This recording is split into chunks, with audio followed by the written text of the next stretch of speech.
नमस्कार. आज आपण वेगळ्या फुलझाडाबद्दल बोलूया. ती म्हणजे मधुकामिनी. ही एक आकर्षक व सुगंधी वनस्पती आहे, जी सजावटीसाठी आणि औषधी उपयोगासाठी प्रसिद्ध आहे. तिला इंग्रजीत ऑरेंज जास्मिन किंवा मॉक ऑरेंज असे म्हणतात. या झाडाची फुले पांढरी, लहान आणि अत्यंत सुगंधी असतात. या झाडाची पाने गडद हिरवी, चकचकीत आणि पातळ असतात. या झाडांना फळे सुद्धा येतात बरे. या झाडांची फळे लहान, गोलाकार आणि लालसर केशरी रंगाची असतात. या झाडाची उंची साधारण 3 ते 7 फूट उंचीपर्यंत वाढते. या झाडाचे वेगवेगळे उपयोग आहेत. प्रामुख्याने याचा उपयोग सजावटीसाठी म्हणजे मधुकामिनी झाडांना बागा, घरे आणि सार्वजनिक स्थळे सजवण्यासाठी वापरले जाते.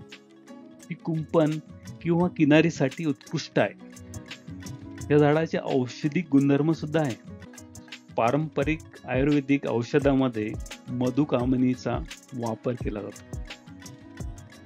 तिचे पाने, साल आणि मुळे यांना दाह विरोधी, जंतुनाशक आणि वेदनाशामक गुणधर्म आहेत. हे विविध आजारावर उपचार करण्यासाठी उपयुक्त आहे. याचा सुगंधी उपयोग सुद्धा होतो. मधुकामिनीचा फुलांचा सुगंध मनाला प्रसन्नता देतो.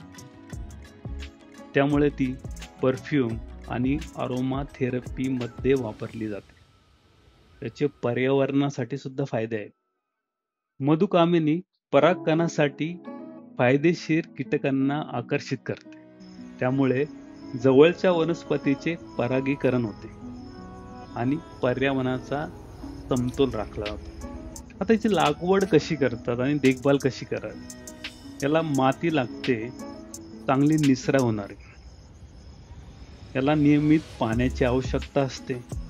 मध्यम ते पूर्ण सूर्यप्रकाशात चांगली वाढली जाते.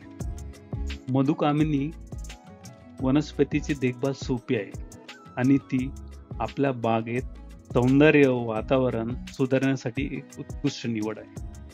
मी मधुकामिनी लावली आहे आणि 2 वर्षात खूप सुंदर फुले आली आणि ती मनाला खूप प्रसन्न करून जाते.